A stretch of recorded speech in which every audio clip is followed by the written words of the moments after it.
Bible literature ministry అనుదిన ధ్యానములు మార్చి 8 అంశము హృదయశుద్ధిగలవారు ధన్యులు. వాక్యము మత్తయి సువార్త 5వ అధ్యాయము 8వ వచనము. హృదయశుద్ధిగలవారు ధన్యులు, వారు దేవుని చూచెదరు. ప్రభువునందు ప్రియులారా, నేటి వాక్యమును ధ్యానించుకుందాము. నాణేనికి ఒకవైపు బొమ్మ, రెండోవైపు బొరుసు ఎలా ఉంటాయో ప్రతి మనిషి కూడా 2 రూపాలు సంతరించుకుని ఉంటాడు. బాహ్యంగా కనిపించే మనిషి ఒకలా ఉంటే వారి అంతరంగం ఇంకోలా ఉంటుంది. ఈ అంతరంగాన్ని కనిపెట్టడం దేవునికి తప్ప మనుష్యులెవరికీ సాధ్యం కాదు. యథార్థత అనేది హృదయమునకు సంబంధించినది. ఏ మనిషి ఇంకొక మనిషి హృదయములోనిది కనిపెట్టలేడు. మనుష్యులు పైకి కనబడినట్లుగా వారి హృదయము ఉండదు. ఒక వ్యక్తితో చాలా సంవత్సరాలుగా స్నేహం చేసినప్పటికీ వారి యొక్క స్వభావాన్ని అంచనా వేయలేకపోతారు. మనిషి హృదయం ఒక రహస్యాల పుట్ట. 1 సమూయేలు 16:7లో వ్రాయబడిన ప్రకారము దేవుడు మనుష్యుల యొక్క ఎత్తుకు, రూపానికి కాకుండా హృదయానికే ఎక్కువ ప్రాధాన్యత ఇస్తాడు. యథార్థ హృదయము కలిగిన వారంటే దేవునికి ఎంతో ఇష్టము. పాతాళమును, అగాధ కూపమును యెహోవాకు కనబడుచున్నవి. నరుల హృదయము మరి తేటగా ఆయనకు కనబడును గదా అని సామెతలు 15:11లో వ్రాయబడిన ప్రకారము మనుష్యుల హృదయాలు దేవునికి మరుగై ఉండవు. ఎంత నీతిమంతుడైనప్పటికీ ఏదో ఒక సందర్భంలో పాపము చేయవలసి వస్తుంది. పాపమయమైన ఈ లోకములో జీవిస్తున్నప్పుడు యథార్థ హృదయముతో జీవించడమనేది కత్తిమీద సాములాంటిది.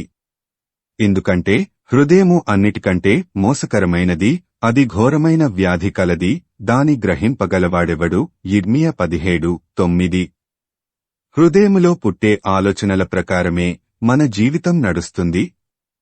నరుల హృదయాలోచన వారి బాల్యము నుండి చెడ్డది అని బైబిలు చెప్పిన ప్రకారం మోసకరమైన హృదయములో ఎన్నో చెడుతలంపులు పుడుతుంటాయి.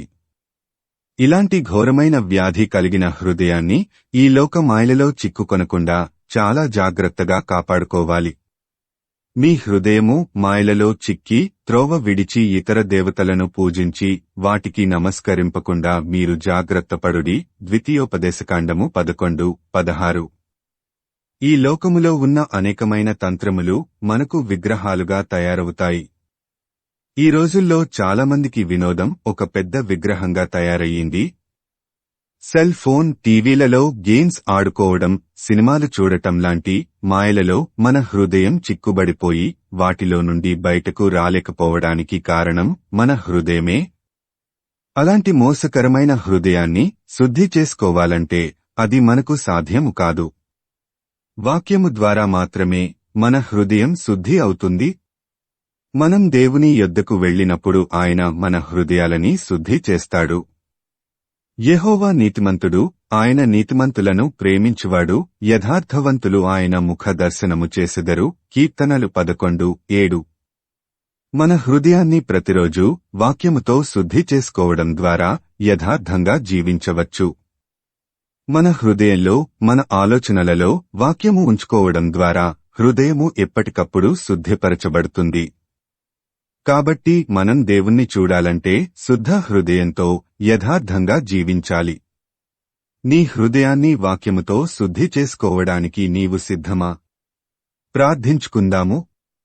ప్రభువా, ఈ లోకంలో మేము జీవించినంతకాలము యథార్థంగా జీవించుటకు మా హృదయములో ఎలాంటి కల్మషం లేకుండా హృదయశుద్ధితో జీవించేలా మాకు సహాయం చేయమని యేసయ్య నామమున అడుగుతున్నాము తండ్రి.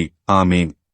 ప్రభువునందు ప్రియులారా, మార్కు సువార్త 16వ అధ్యాయము 15వ వచనములో మీరు సర్వలోకమునకు వెళ్లి సర్వసృష్టికి సువార్త ప్రకటించుడి అని యేసు ప్రభువు చెప్పాడు.